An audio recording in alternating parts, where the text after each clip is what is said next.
Assalamualaikum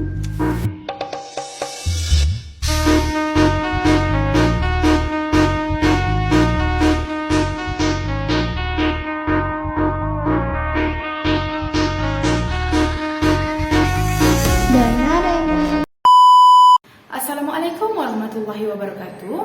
Hari ini kami membentangkan tugasan 2 BMMB 3213 yang berkenaan dengan bahan bantu mengajar BBM dan bahan bantu belajar BBB. Jadi pertama sekali kita masuk kepada kemahiran membaca. Kemahiran membaca ni apa? Adakah kemahiran membaca itu penting? Jadi kemahiran membaca ni merupakan kemahiran yang sangat pentinglah kepada pelajar untuk mereka kuasai agar dapat menjamin kelangsungan pembelajaran mereka. Jadi kemahiran membaca ni merujuk kepada keupayaan murid untuk membaca dengan sebutan, intonasi, jeda dan kelancaran yang betul. Penekanan hendaklah diberikan pada aspek pemahaman dan penaklukan pelbagai bahan secara kreatif dengan menggunakan teknik-teknik membaca. Dengan itu, kami menerapkan penggunaan teknologi maklumat dan komunikasi, khususnya penggunaan video dalam proses pengajaran dan pembelajaran kemahiran membaca ni kepada pelajar sebagai satu alternatif bahan bantu belajar. Sebagai satu alternatif bahan bantu mengajar. Jadi umumnya tahu bahawasanya perkembangan teknologi maklumat dan komunikasi dengan laju pada hari ini sangat memberi kesan kepada semua aspek kehidupan manusia, tidak terkecuali dalam bidang pendidikan ni.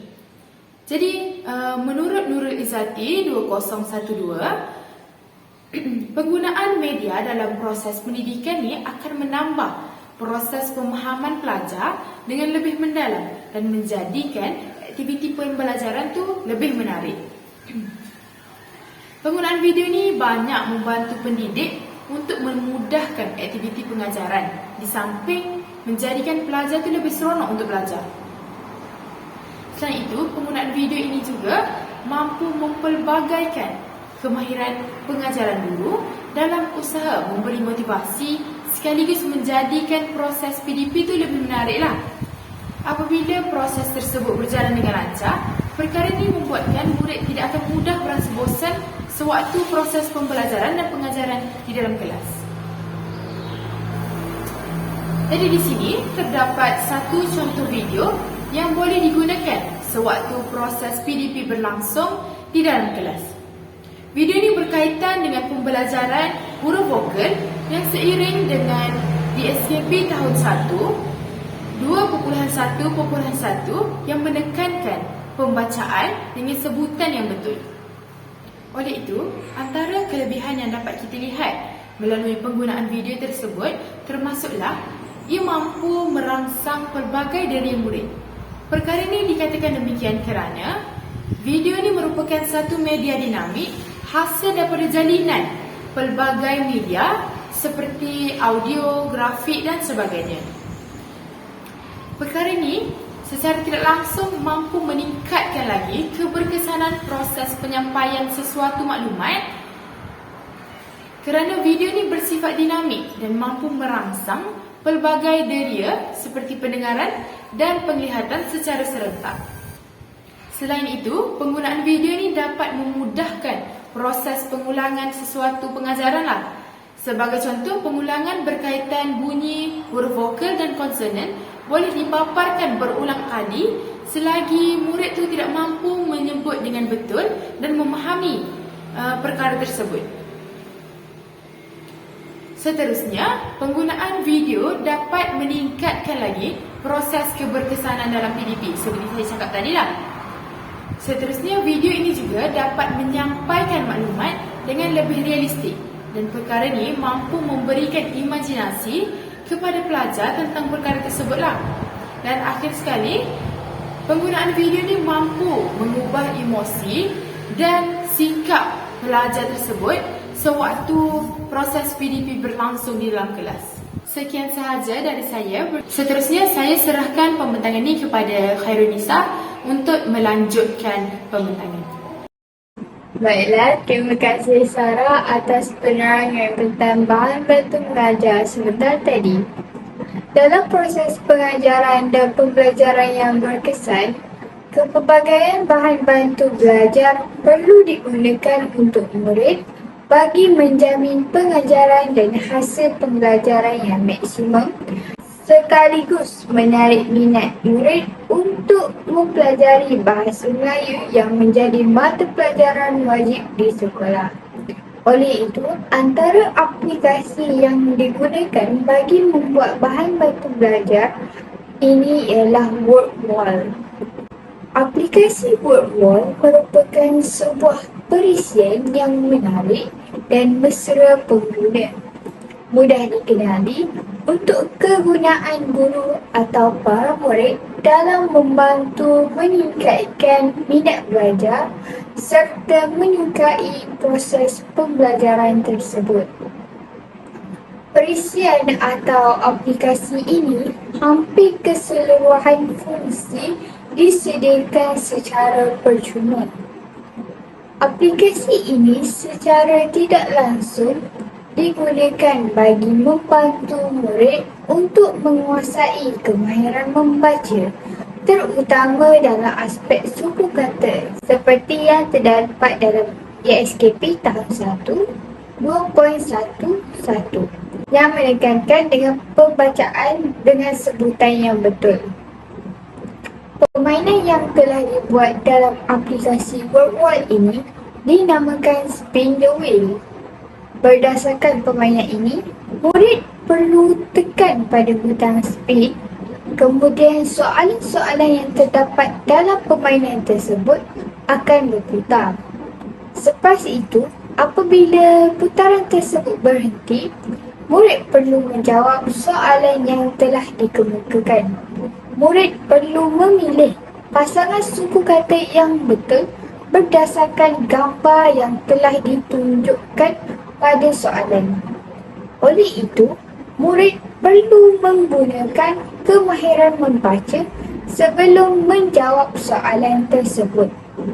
Permainan ini juga boleh dijadikan sebagai latihan pengukuhan selepas guru mengajarkan topik suku kata.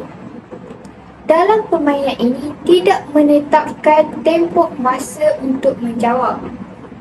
Hal ini bagi membolehkan murid dapat menyelesaikan masalah dengan betul tanpa ada rasa terkejar-kejar untuk menyelesaikan masalah tersebut dengan cepat. Setiap kali murid dapat menjawab soalan dengan betul, markah akan diberikan. Oleh itu, guru boleh melihat carta markah setelah semua murid selesai bermain permainan tersebut. Dengan ini, guru dapat mengetahui tahap penguasaan setiap murid berdasarkan pembelajaran yang telah dilakukan. Penggunaan aplikasi seperti ini memberi banyak kebaikan kepada murid. Antaranya ialah dapat merangsang minda para pelajar. Hal ini dikatakan demikian kerana kombinasi perkataan dan gambar menjadikan pembelajaran lebih menarik. Dengan ini, mereka dapat menumpukan perhatian dengan baik yang secara tidak langsung dapat membantu guru untuk menyampaikan pengajaran dengan mudah, cepat dan berkesan. Suasana di dalam bilik darjah juga akan menjadi lebih hidup dengan adanya bahan bantu belajar. Kebaikan bahan bantu belajar ini akan menggalakkan para pelajar bergiat aktif di dalam bilik darjah. Proses pembelajaran yang berlaku bukan sahaja berpusat pada guru, malah juga berpusat kepada pelajar kerana setiap bahan bantu yang disediakan oleh guru mempunyai aktiviti dan tujuan yang tersendiri. Baiklah, saya akan serahkan pembentaran seterusnya kepada murid saya. Terima kasih diucapkan kepada Nisa di atas pembentangan sebentar tadi. Seterusnya saya akan meneruskan pembentangan tentang contoh bahan bantu belajar yang dapat digunakan oleh guru untuk menjadikan murid mahir dalam kemahiran membaca. Seperti yang kita tahu, penggunaan bahan bantu belajar berfungsi sebagai salah satu bahan untuk membantu murid memahami isi pelajaran. Jadi, guru haruslah memainkan peranan mereka untuk menjadi sekreatif mungkin dan bijak memilih bahan agar bahan bantu belajar diyakini berkesan.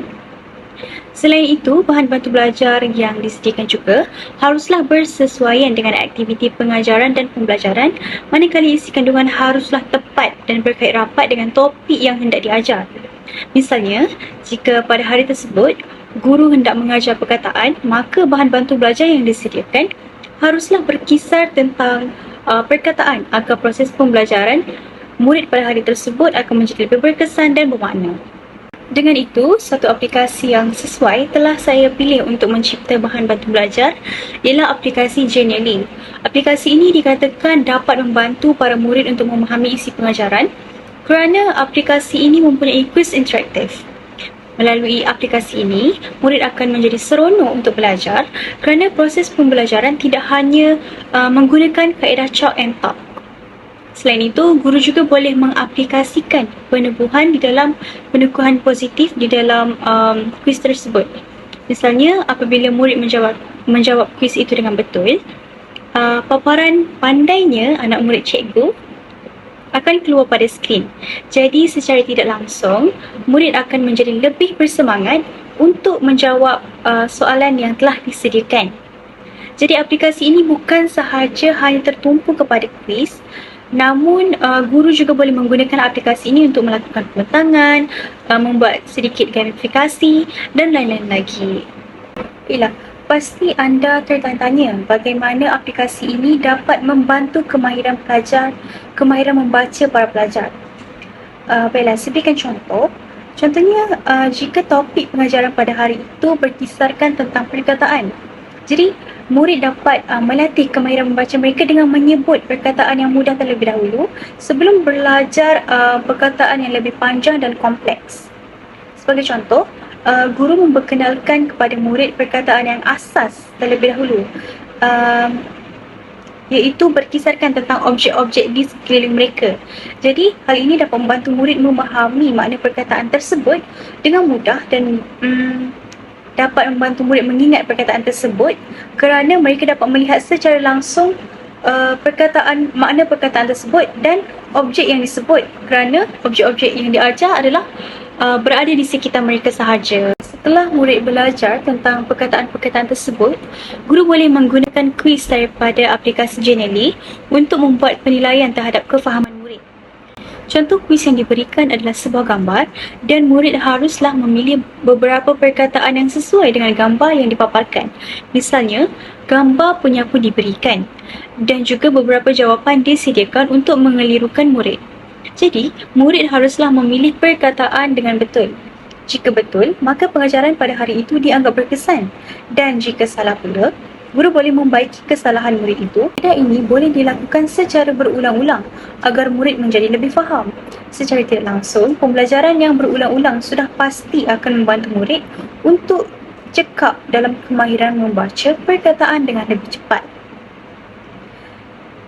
Seterusnya, kelebihan yang dapat kita lihat dalam aplikasi ini ialah aplikasi ini bersifat interaktif yang mampu merangsang pelibatan murid di dalam kelas dan juga penggunaan warna dan karakter yang ceria juga secara tidak langsung menjadikan murid tertarik untuk mengikuti pembelajaran pada hari tersebut.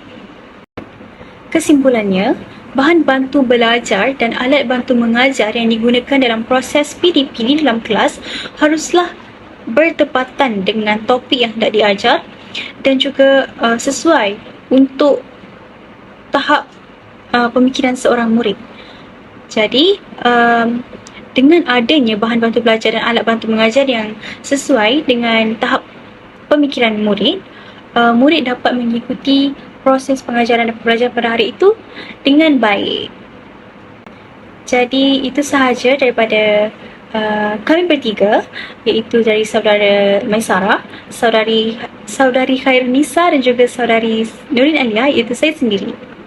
Assalamualaikum warahmatullahi wabarakatuh.